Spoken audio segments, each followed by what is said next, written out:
Bem, atendendo a pedidos, vamos fazer uma revisão aqui na terceira atividade avaliativa do Google Formulários de fitoterapia, da terceira etapa com valor de 10 pontos.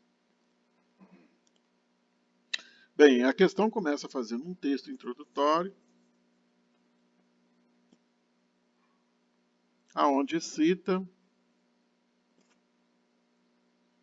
fala no geral a importância dos fitoterápicos, no crescimento, no bem-estar das pessoas. É um texto bastante interessante e faz um destaque importante,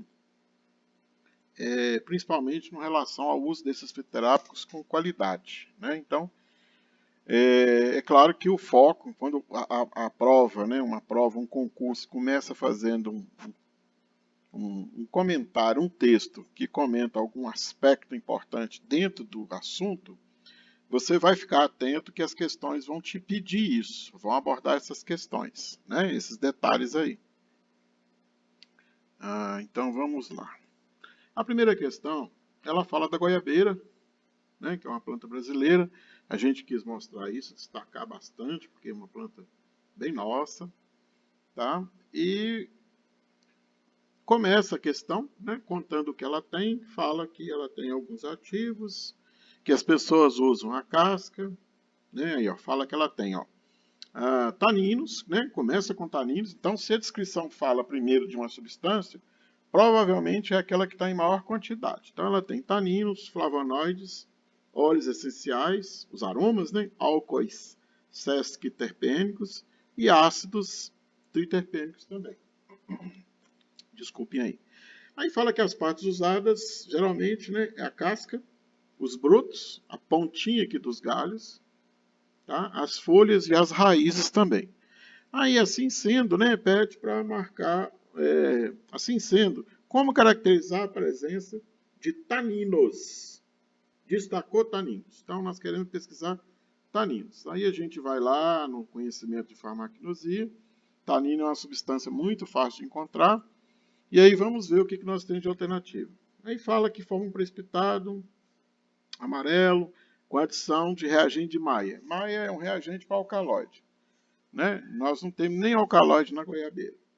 Depois fala que nós podemos ter picos característicos de cromatografia de cromatografia gasosa. A cromatografia gasosa ela é feita para caracterizar compostos voláteis.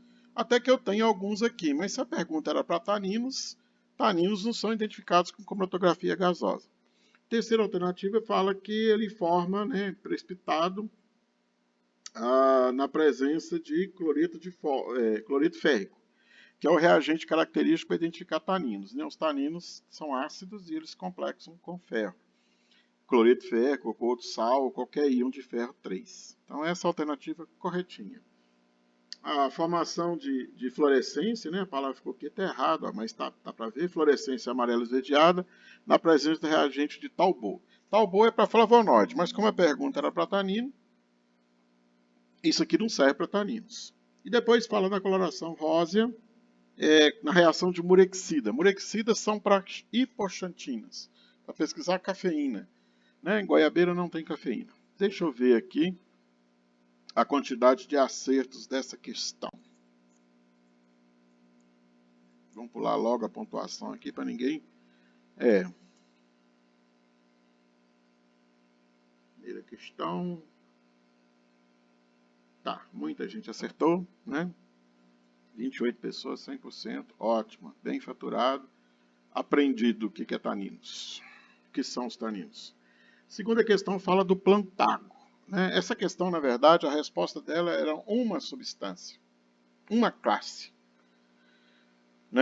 Mas, como a questão, ela fala aqui que é o plantago, o nome científico, fala que as cascas são empregadas como laxante, é um laxante suave.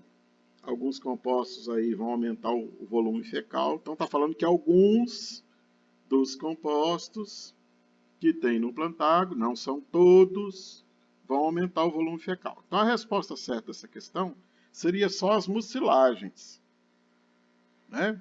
Mas eu acredito que a maioria entendeu que tudo tem no plantago faria isso. Então eu acabei reconsiderando isso. Tá?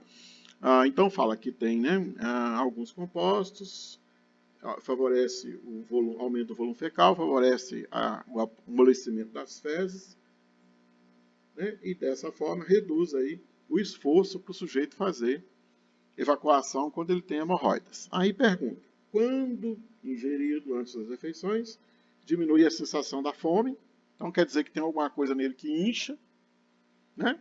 E dessa forma a planta também é sendo empregada no controle do peso. Então, situou a situação.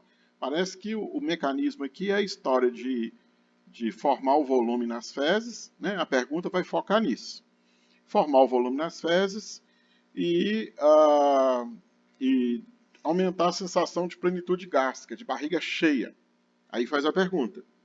Dos seus compostos fitoquímicos, então de todos que tem lá na planta, quais são os que vão ter essa ação terapêutica? 100% foi lá e colocou toda a composição fitoquímica da planta. E na verdade não era, né? A resposta certa dessa questão fechada aqui era só apenas as mucilagens. Óleo não incha a barriga, só amoleceria as fezes. Óleo não daria a sensação de plenitude. A quantidade de óleo que tem nessa planta não é igual a um óleo de soja, um óleo de amendoim, né? Então eu percebi que a grande maioria foi lá e copiou a composição da planta e colocou aqui. Tá? Então eu tive que, né, reconsiderar a resposta, né, porque as pessoas entenderam que era para lá e copiar tudo que a planta tem. Na verdade, a pergunta era restritiva. Se isso fosse num concurso, né, vocês estariam fora dele, com certeza, infelizmente. Né? Aí eu fui lá e reconsiderei a resposta, porque a quantidade de erros aceitos estava muito baixa. Ninguém entendeu que o foco da questão era só o que dava o volume, aumentasse o volume de fezes e que mantesse a barriga com plenitude, com certo grau de plenitude, como se tivesse barriga cheia. Mas tá bom, sem problema nenhum, a gente reconsiderou, né, tudo que fosse a composição da questão. Aí, ó, coloquei todas as respostas que eu encontrei, fui encontrando aí, né, que vocês foram baixando da internet e colando no texto como real. Na verdade, era só mucilagem. Mas, de certa forma, a gente considerou os dois pontos. Terceira questão, fala de uma planta bastante interessante, né, porque ela tem sido muito empregada no Brasil. Então começa a falar das antraquinonas, nós estudamos bem farmacognosia, falamos de novo em fitoquímica, em fitoterapia, terminamos o curso falando dela, mostramos de novo a frângula, a sênia, a casca sagrada, o ruibarbo, né? E falamos do que a questão aborda. Ela fala, então, né, que essas plantas elas não podem ser usadas na forma fresca, tá? Mas devem ser secadas inicialmente para depois ser empregadas. Aí faz a pergunta: essa recomendação reduz os efeitos tóxicos e exacerbados. Então, se ela é laxante, ela vai ficar mais suave. Da droga vegetal. Aí faz a pergunta: nesse procedimento, né, de secar, ocorre algumas reações. Então, está falando algumas, são mais de duas ou mais. Né? A gente tem que estar esperto na pergunta. Aí eu vou lá e coloco uma só, então minha questão está errada ou está parcialmente certa. Quando fala algumas, está falando que são de duas para cima, a gente tem que prestar muita atenção nos textos. Né? Quem bola a questão, ele bola pensando na resposta. Tá? Se eu tivesse colocado que é alguma reação e a resposta fosse duas, eu ia comprar uma briga nuclear. Né? Então eu tomei esse cuidado, que algumas reações como os compostos fitoquímicos presentes nessas plantas que sofrem, então está pedindo uma reticência, você vai completar, que sofrem reações de tal e tal. Então, lá em farmacognosia a gente estudou que essas plantas elas sofrem uma reação de redução e depois uma dimerização. Então ela tem umas carboxilas, C-O. Aí essas C-O reduzem, ganha hidrogênio, então diminui o número de oxidação do oxigênio, isso chama reação de redução, e depois esses compostos vão unir um com o outro, formando uma dimerização. Tá? Então é isso que acontece, uma redução primeiro, uma dimerização. segundo. Então são 2 reações. Bastava completar as reticências, né? Protonação. Elas podem sofrer protonação na hora de absorver, mas a pergunta aqui não é na absorção, ela está falando com relação ao procedimento da secagem. Tá? Quem colocou dimerização acertou metade da questão, nós fomos lá e pontuamos a metade da questão. Né? Eu tive que fazer correção individual, prova por prova, tá? Para poder fazer isso aqui. Né? Então, assim, é um assunto que nós já falamos em farmacognosia, não lembro, professor. Falamos de novo em fitoterapia. Né? Nós tomamos esse cuidado, porque essas plantas laxantes são muito empregadas, inclusive, para perder peso, perder barriga, né? E a população abusa demais. Lá na farmacognosia contei a história da aloe vera colocada no vinho, né? A pessoa coloca diretamente no vinho, aí acaba tendo uma diarreia muito intensa, aí a gente contou por quê, né? Então, assim, é uma questão de acumular conhecimento, tá? Nós não podemos jogar o conhecimento lá de trás para fora. Vou lembrar de tudo que eu estudei lá para trás? Não, mas alguma coisa tem que ficar, né? E outra, né? Vocês estavam com a internet toda na mão, podia pesquisar um pouquinho mais. Mas tá bom, né? Deixa eu ver aqui quantos acertaram essa questão. Será que o gráfico vai me mostrar?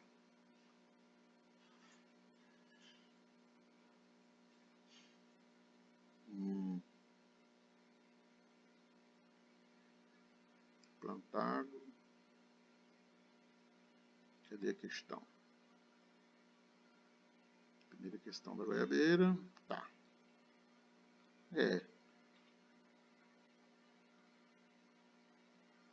Sim, muita gente colocou tudo, né? Poucas pessoas colocaram a dimerização com a redução, né?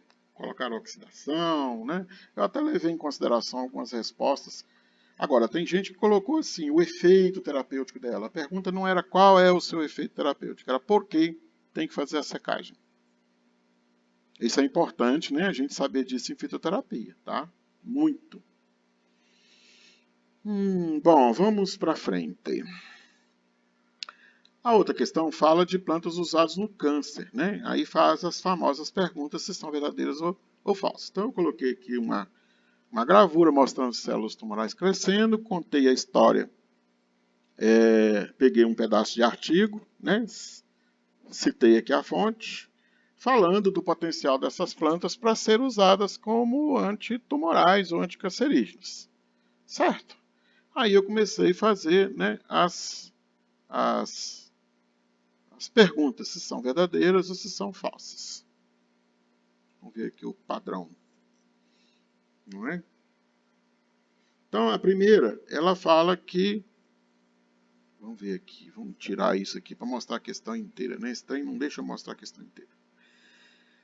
A primeira frase, ela fala assim, que plantas com potencial de atividade antimicrobiana podem também, quer dizer, pode ou não, né? Quando fala pode é que não deve.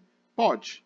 Talvez seja, tenha atividade em células tumorais. Então, talvez vocês não estudaram isso dessa forma, mas a gente falou, né, que quando a planta é anti-inflamatória, antioxidante, antibiótica, eu mostrei alguns exemplos, né, da guaçatonga, do chá de bugre, por exemplo, que ele era usado para infecção e agora para câncer. Né? Então, não quer dizer que vai ser, é um potencial. Então, essa aqui é verdadeira. A segunda fala assim, que o controle da angiogênese é a formação de vasos novos. O controle da angiogênese em tecidos tumorais está diretamente relacionado, está diretamente relacionado ao crescimento tumoral. E assim, plantas com potencial ou com atividade antiangiogênica, elas poderão ser muito... Tem um erro de português aqui, né? Poderão, desculpa o erro aí, ó. Essas plantas poderão ser muito promissoras no tratamento do câncer. Então, de novo, não está falando que deve, mas está falando que quer controlar a atividade, a invasão de tecido por vaso novo, é uma maneira de controlar o câncer. A gente viu isso naqueles experimentos de embrião de galinha, por exemplo, e um outro experimento que eu contei para vocês, né, que eu vi lá no meu mestrado. Aí o que acontece? Plantas que também têm atividade de evitar que esses vasos novos cresçam no tecido tumoral têm potencial de ser usado para câncer, sim. Então, essa afirmativa também está de acordo com o que nós vimos. Verdadeira. Terceiro, o ensaio da redução do sal de MTT. Nossa, isso aqui eu usei no meu mestrado, né? A Formazan, eu contei isso, ainda contei a minha experiência. Então, o ensaio da atividade do sal de MTT a Formazan, quer dizer, a redução desse sal, não está andando aqui, né? Desculpa aí.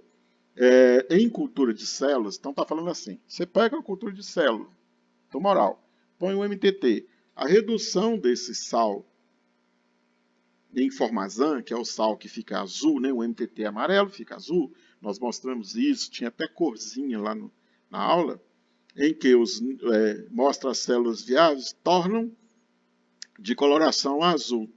É um ensaio preliminar da atividade antitumoral. Então está falando assim, em plantas potencialmente a usar no tratamento do câncer. Então vou resumir a afirmativa. Está falando assim, que se você faz uma cultura de célula, coloca o MTT nela, aí o MTT reduz e fica azul, mostrando as células viáveis e aquelas que não são viáveis, esse tipo de ensaio pode servir para você usar para preliminarmente, quer dizer, inicialmente, usar para triar, para caracterizar que uma planta tem ou não tem poder antitumoral. Né? Nós mostramos o ensaio, mostrei alguns gráficos e contei a minha história pessoal sobre isso. Então é verdadeira. Né? Essa frase também está certinha. Aí, quarta frase. O ensaio, a incorporação de H3-timidina, né, que é o trício, é o hidrogênio com número atômico 3, né, ele vai ter um próton, um nêutron, dois prótons, um nêutron e um elétron girando, ligado na timidina, celular incorporada, está falando que a timidina triciada ou marcada com esse hidrogênio, quando ela é incorporada por células em cultura e tratadas com o extrato vegetal, serve para monitorar somente os efeitos adversos das plantas no tratamento do câncer. Então está falando que a incorporação de timidina, a timidina é um precursor, né, da timina, que é uma base nitrogenada para botar no DNA. ATCG, vocês lembram disso em biologia do desenvolvimento, né, em genética. Pois é, então está falando assim, que se eu pegar uma timidina marcada com hidrogênio triciado, hidrogênio radioativo, e colocar na cultura de célula, testando um extrato de planta, está falando que isso aí só serve para provar que a planta é tóxica ou não. Mentira, isso aqui está falando, esse ensaio, ele serve para demonstrar que hora a planta atua, na hora que o DNA da célula tumoral cresce, multiplica, duplica e incorpora essa timidina dentro dele. Então é um ensaio igual ao MTT, da atividade, né, antitumoral ou mitogênica de uma célula em crescimento. Então essa afirmativa aqui, ela é falsa. E a última frase fala que a avaliação da atividade antiangiogênica, quer dizer, uma substância que evita o crescimento de células, de vasos dentro de um tecido tumoral, em vivo, né, lá no animal, com extratos vegetais, em embriões de galinha, são empregados para monitorar os efeitos teratogênicos das plantas potencialmente a serem usados no tratamento de câncer. Então está falando que aquele experimento do embrião de galinha, que eu mostrei as estufinhas, um monte de ovo lá dentro, né? Depois eu mostrei só as fotos do embrião, eu nada, né? Aquele artigo é lá do pessoal de Santa Catarina. Eu usei ele para colocar nos meus slides as fotos. Aí está falando que aquele ensaio do embrião de galinha, que estuda a atividade antiogênica, só serve para verificar que a planta potencialmente a ser usada no câncer vai ser teratogênica ou não. Falsa, né? Aquele experimento de angiogênese, a gente contou que é uma maneira hoje muito ideal, rápida, porque o embrião de galinha demora menos de 20 dias para formar, de você estudar a formação de vaso novo, né? E eles perceberam há muitos anos que quando o tecido tumoral começa a crescer rápido, ele começa a encher de vasinhos. E aí, se você tem uma planta que potencialmente diminui essa capacidade angiogênica, você está lidando com uma planta potencialmente antitumoral. Ok? Aí nós fechamos as nossas alternativas, né? Da prova. Então, as duas primeiras são verdadeiras, nessa sequência que eu contei. Pode ser que na sua prova isso esteja invertido. E as duas últimas são falsas. Com isso, então, a gente fecha a revisão da nossa sexta atividade avaliativa no Google Formulários de fitoterapia da nossa terceira etapa. Qualquer dúvida, pode procurar. A gente vai tentar solucionar o que for possível, né? O que tiver correto e ético.